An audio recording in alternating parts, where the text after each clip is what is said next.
Hi, Anthony. It's so nice to have you on the show today. How are you doing? Doing great. I'm lucky to be on the show. Thank you for inviting me. I'm so excited about being on. Beautiful. And thank you so very much for being here.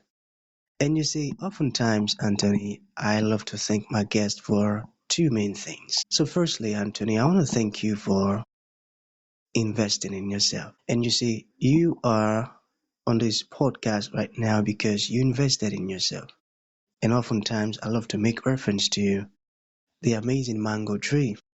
You see, Anthony, I was on this particular road some months back, and just by the roadside, there was this tall, unattractive mango tree. And I use the word unattractive because the mango tree's got no mangoes on it, and the leaves weren't green, and it just looked all dry. So I just walked past it and I went my way. But you see, Anthony, just recently, I was on that same road, and this time around, a lot's changed. You see, the mango tree caught my attention pretty good from a distance. And instantly I got the urge to move closer and have a good look. Then when I got closer, Anthony, it wowed me because this time around the mango tree's got a lot of mangoes on it, beautiful green leaves and healthy branches. And now the mangoes weren't just mangoes but ripe mangoes. So here was I standing and in amazement. It was a beautiful moment that day, I tell you. My point is the fact that you dedicated your time, energy, and resources to becoming the amazing person that you are today, that alone has made it impossible for me to skip you. And that's why you see you got the request from me to be on the show. Thank you so very much for investing in yourself. And secondly, thank you for being here, Anthony. Elisha, thank you very much for having me. It's always fun to be on a podcast and meet new people and new guests. So thank you. Thanks for having me on. Beautiful. So let's get started. You see, I am quite excited to have you on the show, Anthony, for some reasons. Firstly, my interest in knowledge seeking. You see, ever since I discovered that light in the Hebrew means knowledge and darkness means ignorance, I've been so keen to knowledge seeking. And I believe for one to transition from a terrible situation to that of a good one or a beautiful one, Anthony, I believe it takes the application of knowledge. Not just knowledge, but the application of it.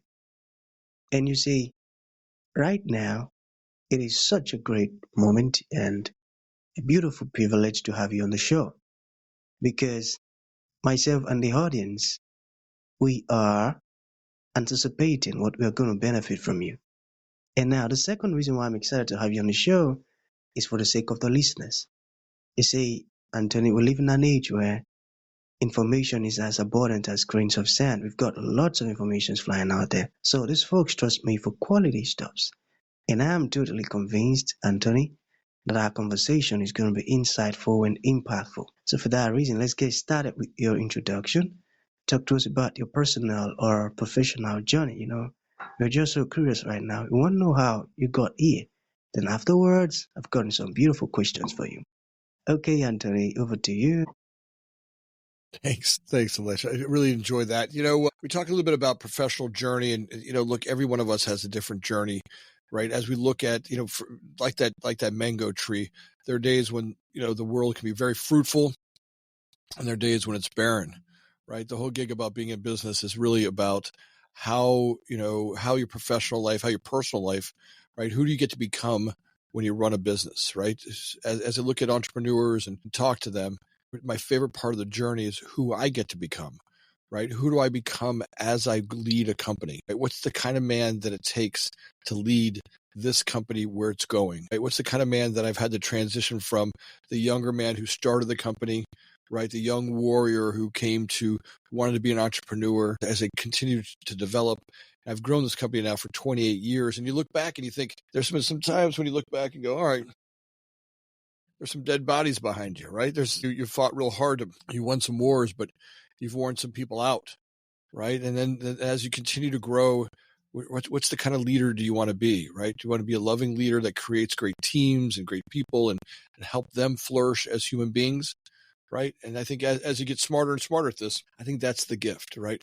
Who's the man that I get to become to lead the company? And then what's really exciting about it is who I look forward to becoming even in the future, right? Because the man that I am today won't take this company where it needs to go, right? If I want to change, right? If I want to create an even bigger organization, the leader is always the problem, right? If you look at anything from the podcast, the Future Factory podcast that I'm on, right? That growing that, learning how to do podcasting, learning how to get social media, learning how to go out there and get the brand identity, or with CDO Group, right? What's the man that I have to become to lead that organization? And I think that's a favorite part of my journey, right? Is to enjoy that part. Elisha, is really get that piece where we take responsibility for growing. When I was younger, I spent a lot of time blaming others. I came from a very poor family, right? And I would say those people, that thing, that my neighborhood, my thing. And the problem with that, Elijah, is that I became a victim, right? And there's not much agency. You really don't have much agency when I'm a victim, right? Today, in order to grow, to be the man that I want to be, I have to take the responsibility for the life that I'm leading. And if I look at what's going on with my thoughts, my actions, and my behaviors, and I take on, all right, if I don't like where I'm living today, how could it be my fault, right? How can I look at it and go, all right, how am I accountable for the life that I'm leading today? Elisha, the gift in is really finding a space where I can look at myself, because then I have agency, right? Now I can do something about it. I can learn to be a better man. I can learn to talk differently. I can learn different business practices. I can learn to find financial responsibility. I can learn to find ways of organizing projects better. I can learn to sell better, right? Now I have agency. And from agency, that's empowering, right? And that gives me the gift of, all right, it's not always easy, but now I can do something about it. And I can practice the principles I need to practice to grow the business I want to grow. And, step by step, that starts to happen. And I think that's my favorite part about the journey. Amazing. Being accountable for your life and stop shifting blames. I got that. Okay, let us begin with this. How did you get started in construction? I've been doing it for a long time. I started in school when I was in college. I had a little painting company called Image Painting, and I painted buildings and properties and houses all over Florida, small residential. And I got my first commercial project. And from there, that commercial project really led me into working for a company called Discovery Zone. I ended up getting a job working for them. And from there, I went on to multiple brands like Discovery Zone, then Blockbuster Video, then Boston Market, and Einstein Bagels. And I worked internally for those companies for many, many years. And 28 years ago, I started CDO Group. And CDO Group was a construction company. And I've been developing that for the last 28 years. Amazing. Okay, can you tell us more about the CDO groups? How, the inspiration behind it? Frankly, part of it was I was tired of, when you're in construction, one of the problems is you build stuff, and when you're done with work, right? And I was tired of building myself out of a job, right? All of a sudden I had to go look for another job again. And what I decided to do was, all right, look, if I start this company, I can work for multiple people, right? And if one's growing, one's getting smaller, I'd have multiple clients to leverage myself over. And that gave me the ability to have steady cash flow, which I needed to grow the young family that I was growing, right? I had a young wife, and we wanted to have kids, and we want to buy a home, right? We needed that income, that stable, steady income that you need to really flourish and to really build a long-term life. I got that. Okay, back to the construction part. What are some of the biggest misconceptions about construction today? I would say that the way that we run construction across the world is still very archaic, right? People still show up and they try to figure out what they're doing at the job site. It's too late. Great construction work starts way early on, before you ever show up on a job site. The best construction projects that we run take months of planning and organizing and communicating. Now, most people in the business don't operate that way. Most people barely communicate. They hire people that don't communicate well. That process of miscommunication perpetuates the business and causes all kinds of frustration.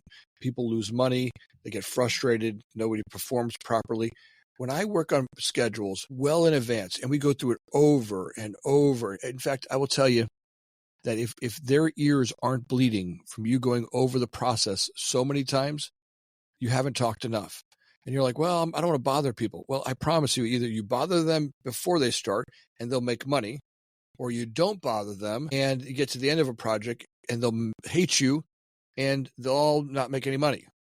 Right. So the idea behind it is let's do the stuff that will help make people make money. Right. So that if you spend time in the beginning before we start, we show up on a job site, we communicate what needs to happen, when it needs to happen, why it needs to happen, what are the parts and pieces and your responsibility for that.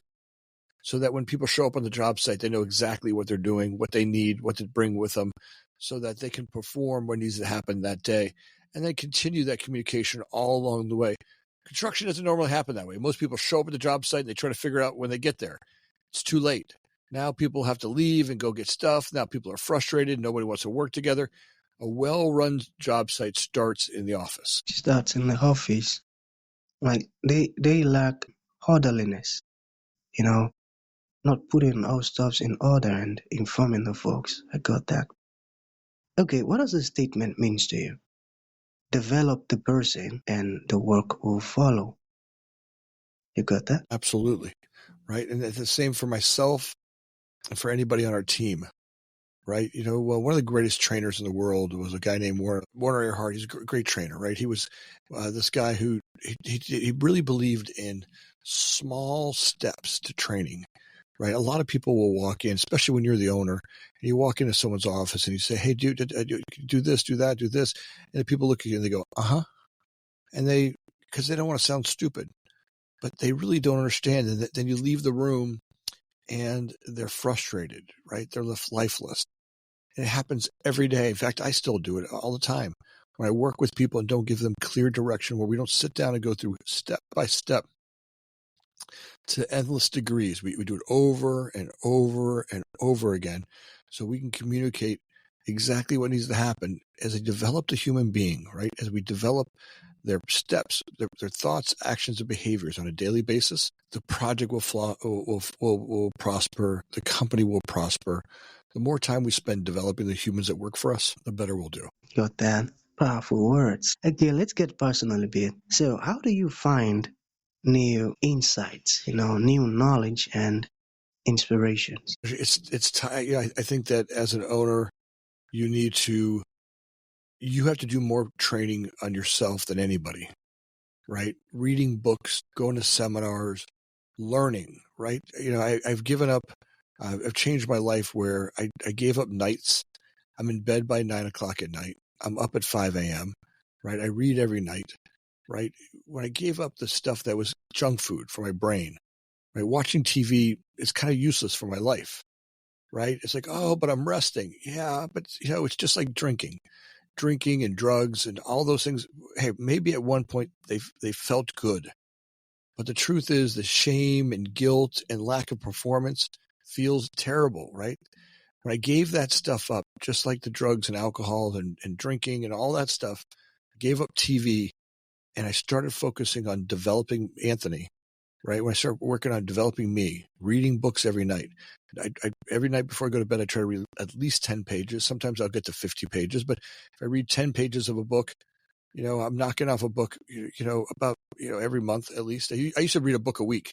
Now I'm kind of like more about a book a month. Sometimes I'll get 2 in a month if it's a small book or if I'm on vacation somewhere. But that reading or listening to a book on tape or an audio book, I need, in order for me to grow, the man that I am today can't take the company where it needs to go, right? In order for me to develop, I've got to bring in new technology, right? I have to bring new ideas into this big head of mine, right? In order for us to grow. And that has to be done. It can't be done. It's rarely done on TV. In fact, I don't know that I've ever learned anything on TV other than a good way to waste time. Sitting watching sports all day or a weekend, it's a pretty good waste of time. And the gift is really when I find technology or information or books. And maybe at first it doesn't feel it's easy because I'm tired. I don't want to read a book tonight. But the truth is that the other part of that, when I'm not successful, right? When I'm broke and I don't have the money that I want to make, or I don't want to have the things that I want, right? That feels pretty crappy too. So I would say that if you give up one, at first it's hard. That 5 a.m. wake up call every day is a little bit hard. But once we break through that, getting up every morning at 5 a.m. now, it's a gift.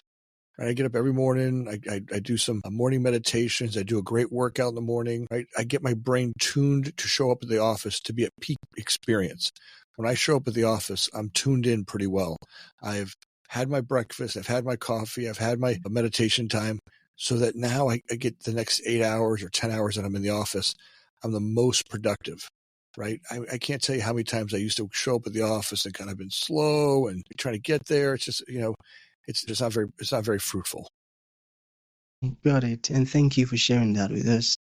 I believe that's going to inspire a lot of people. Thank you for that. Okay, Anthony, to bring this to an end, what would you like to leave the audience with?